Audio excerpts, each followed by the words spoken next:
갑작스런 소낙비에 창틀에 쳐놓은 거미줄에 비가 들이쳐 거미줄이 다 망가졌네요. 예기치 못한 사태에 대해 거미들이 부산하게 움직이고 있습니다. 그들의 움직임을 지켜보다 보니 아주 작은 좁쌀만한 크기의 거미도 거미줄을 쳐놓고 먹잇감이 걸리길 기다리고 있는 모습을 보니 신기함을 넘어 대견하게까지 보였답니다. 그래서 서둘러 스마트폰으로 촬영하며 좀 더 관찰하고 연구하여 이들의 생태에 대해 함께 공유하고 싶은 마음에 이번 영상을 만들게 되었습니다. 자, 그럼 함께 거미들이 사는 세상으로 들어가 볼까요? 거미는 생후 며칠 안에 스스로 거미줄을 만들고 먹이 활동을 시작합니다. 대부분의 거미들은 태어난 뒤 약 2-3일 이내에 거미줄을 치는 능력을 가진다는데요. 이는 거미가 본능적으로 거미줄을 치는 방법을 알고 있기 때문입니다. 아주 작은 거미들도 필수적인 도구이므로 태어나자마자 본능적으로 거미줄을 치기 시작하며 이는 생존을 위해 중요한 역할을 합니다. 거미줄은 먹이를 잡는데 거미는 빠른 시일 내에 이를 숙달해야 합니다. 작은 거미는 거미줄에 걸린 먹이를 먹어서 소화시킬 수 있는데요. 이는 거미의 소화 작용이 외부에서 먼저 시작되기 때문입니다. 거미는 먹이에 자신이 소화액을 주입하여 그것을 액체 상태로 만든 후 빨아들이는 방식으로 섭취합니다. 이 과정에서 먹이의 영양분을 효과적으로 흡수할 수 있으며 작은 거미도 이 메커니즘을 통해 충분히 먹이를 소화할 수 있습니다. 따라서 작은 거미도 거미줄에 걸린 먹이를 먹음으로써 생존에 필요한 영양분을 확보할 수 있는 것입니다. 비를 맞아 찢어진 거미줄을 보수하는 방법은 흥미로운 자연의 현상입니다. 연구 결과에 따르면 거미줄은 빗물에 젖었어도 기능이 발휘된다고 하는데요. 거미줄은 습기에 잘 견디기 때문에 그 기능을 유지한다는 것이죠. 그 이유는 거미줄의 단백질 구조가 물에 강한 특성을 갖고 있기 때문입니다. 거미는 거미줄을 만들 때 끈적이는 성분을 포함시켜 빗물에 젖어도 변형 없이 오래 유지되도록 한답니다. 또한 거미줄의 디자인은 트랩이 기능을 소홀히 하지 않으며 거미줄이 젖어도 먹이를 포획하는 능력을 잃지 않는다고 해요. 종합적으로 거미줄은 빗물에도 강한 재료로 자연에서 독특한 생존 도구로 자리 잡고 있습니다. 많은 사람들은 거미라는 생물이 모두 거미줄을 칠 수 있다고 생각하지만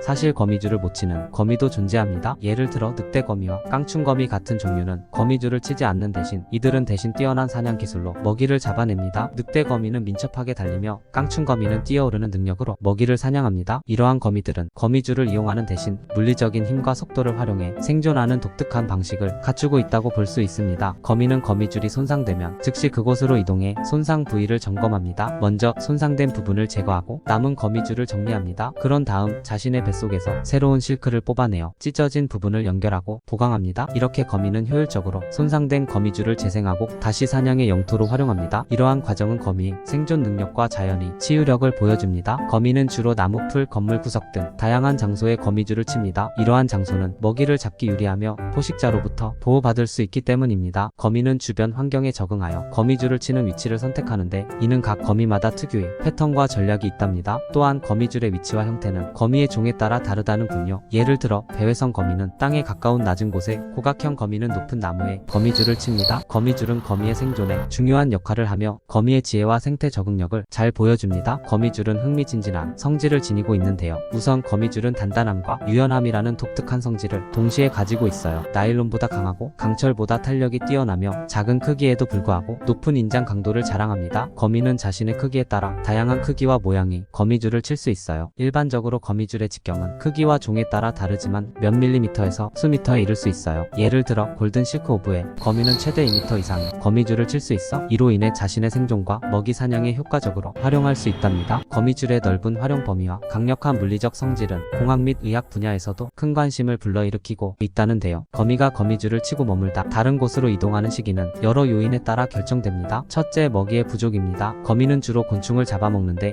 거미줄에 더 이상 먹이가 걸리지 않으면 새로운 장소로 이동할 수 있습니다. 둘째, 거미줄의 손상입니다. 비, 바람 등의 자연 요소나 외부 공격으로 인해 거미줄이 손상되면 거미는 더 나은 조건을 찾기 위해 이동할 수 있습니다. 셋째, 번식기입니다. 번식기의 거미는 짝을 찾기 위해 새로운 거처로 이동하는 경향이 있습니다. 이렇게 거미는 생존과 번식을 위해 주기적으로 장소를 옮길 수 있습니다. 거미는 대체로 야간에 먹이 활동을 하는데 이는 주로 거미의 자연 서식 환경과 관련이 깊습니다. 밤에는 기온이 낮아지고 습도가 높아지며 이러한 조건은 거미가 먹이를 명사할 수 있는 이상적인 환경을 제공합니다. 또한 많은 곤충들이 밤에 활동하는 경향이 있어 거미가 밤중에 먹이를 사냥하는 데 유리합니다. 대개 거미줄을 치는 종들은 먹이 활동을 위해 밤에 거미줄을 재정비하거나 새로운 거미줄을 치며 그곳에 걸린 곤충들을 잡아먹습니다. 낮 동안에는 주로 은신처에서 휴식을 취하며 기력을 보충하는 시간을 가집니다. 거미들은 종종 우리가 사는 집안에서도 발견되곤 합니다. 이 작은 생물들은 생각보다 다양한 경로를 통해 집 안으로 들어옵니다. 창문 틈새, 문 및 배수구, 심지어는 우리가 착용한 옷이나 가방을 통해서도 집에서도 유입될 수 있습니다. 그렇다면 이들을 그냥 놔두어야 할까요? 일반적으로 집안에 있는 거미는 해충 퇴치에 도움을 줍니다. 거미는 파리, 모기, 나방 같은 작은 곤충들을 잡아먹어 집안의 곤충, 개체 수를 줄이는 데 기여합니다. 따라서 거미가 특별히 사람에게 해를 끼치지 않는다면 그냥 놔두는 것이 좋습니다. 다만 독성이 있는 거미나 거미 공포증이 있는 사람들에게는 제거하는 것이 더 나을 수 있습니다. 이럴 경우 친환경적이고 인도적인 방법으로 거미를 외부로 내보내거나 안전하게 제거하는 것이 좋습니다. 거미는 다양한 환경에서 생존하며 먹이 사슬의 중요한 부분을 차지하는 생물입니다. 그러나 거미 또한 여러 천적에게 위협을 받는데요. 대표적인 거미의 천적은 곤충, 조류, 포유류, 파충류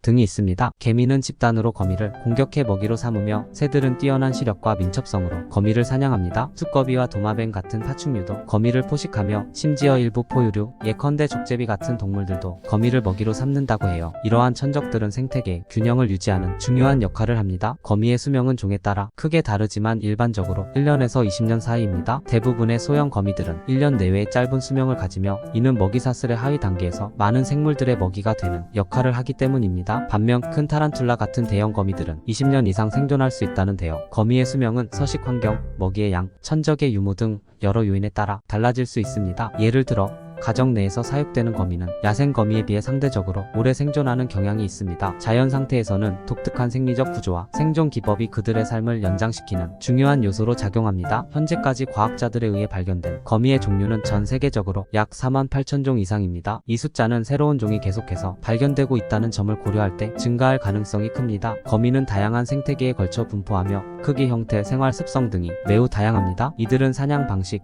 거미줄의 구성 방법, 서식지 등에 따라 여러 가지로 분류됩니다. 거미의 놀라운 다양성은 생물학적 연구뿐만 아니라 생태학, 의학 등 다양한 분야에서 중요한 연구 대상이 되고 있습니다. 이번 기회에 독거미에 대해서도 잠깐 살펴볼까 해요. 독거미는 주로 온난한 기후에 숲, 사막, 초원 등에 서식하며 인간의 거주지 근처에서도 발견되기도 합니다. 정원, 헛간, 창고 같은 어두운 곳은 그들의 은신처가 되기 쉽고 독거미에 물리면 독성이 강한 경우 생명의 위협이 될 수 있어요. 예를 들어 검은 가부거미와 갈색 은둔거미는 강력한 신경독을 가지고 있어 심각한 근육 경련, 호흡 곤란, 심한 통증을 유발할 수 있다고 합니다. 검은 가부거미는 광택이 나는 검은색 몸체와 붉은색 또는 오렌지색의 모래시계 모양 무늬가 특징입니다. 반면 갈색 은둔거미는 갈색 몸체에 바이올린 모양의 무늬가 있어 쉽게 구분할 수 있습니다. 이 두 거미 모두 작은 독침을 가지고 있어 사람에게 해를 끼칠 수 있습니다. 신속한 치료를 받지 않으면 치명적일 수도 있으니 독거미를 발견하면 즉시 전문가에게 안전하게 제거를 의뢰하는 것이 좋습니다. 거미는 추운 겨울을 대비해 여러 가지 생존 전략을 발휘합니다. 거미는 추운 날씨에 먹이를 섭취하지 않고도 생존할 수 있는 특별한 능력을 가지고 있는데요. 이들은 신진대사를 낮추어 에너지 소비를 최소화하며 체내에 저장된 영양분을 활용합니다. 또한 겨울잠에 들어 휴면 상태로 지내면서 에너지 소모를 줄이는 것이죠. 구체적으로는 거미는 글리코겐을 효율적으로 저장하고 이를 분해하여 연료로 사용합니다. 이러한 독특한 생존 전략 덕분에 거미는 혹독한 겨울 환경에서도 생명을 이어갈 수 있는 것입니다. 일부 거미는 겨울잠을 자며 에너지를 절약하는 반면 다른 거미는 집을 더 두껍게 짓거나 땅속으로 숨어서 추위를 피합니다. 거미는 또한 글리세롤이라는 물질을 생성해 체액이 얼지 않도록 방지합니다. 이로 인해 세포가 얼어붙지 않으며 극한의 저온에서도 생존할 수 있는 것입니다. 이러한 적응 능력 덕분에 거미는 면역력과 생존력을 높이며 춥고 긴 겨울을 무사히 넘길 수 있습니다. 거미의 번식은 놀랄 만큼 다양하고 복잡한 과정을 거칩니다. 대부분의 거미는 교미 후 알을 낳으며 암컷 거미가 알들을 보호하는 경우가 많습니다. 교미 과정에서 수컷 거미는 흔히 독특한 구애 행동을 통해 암컷의 관심을 끕니다. 교미 중 수컷은 생식기를 사용해 암컷의 생식구에 정자를 전달합니다. 일부 종에서는 수컷이 교미 후 암컷에 먹히는 경우도 있습니다. 알은 몇 주 내지 몇 달 안에 부화하며 새끼 거미는 독립적으로 살아가게 됩니다. 이러한 다양한 번식 방법은 거미가 다양한 환경에 적응할 수 있게 합니다. 거미는 총 8개의 다리를 가지고 있습니다. 거미의 다리는 다른 절지동물과 마찬가지로 관절이 있어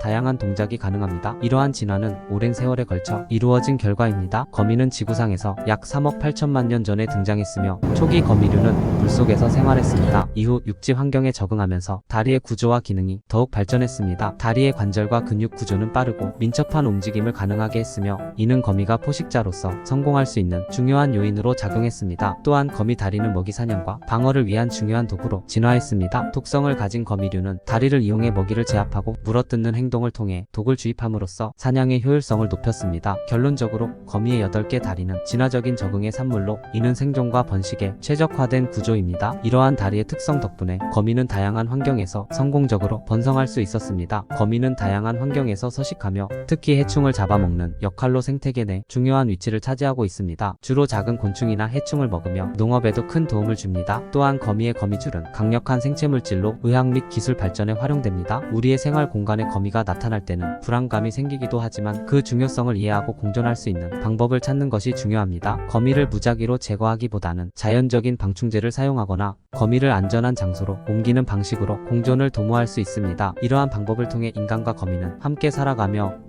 균형 잡힌 생태계를 유지할 수 있습니다. 이번 영상을 통해 우리가 거미에 대해 좀 더 알아가는 계기가 되었기를 바라며 거미도 지구상에 살아가는 모든 생명체의 일원으로서 서로 공생하며 유익한 관계로 지속되길 바라며 이만 마치겠습니다. 다음에도 더 흥미로운 주제로 함께해요. 감사합니다.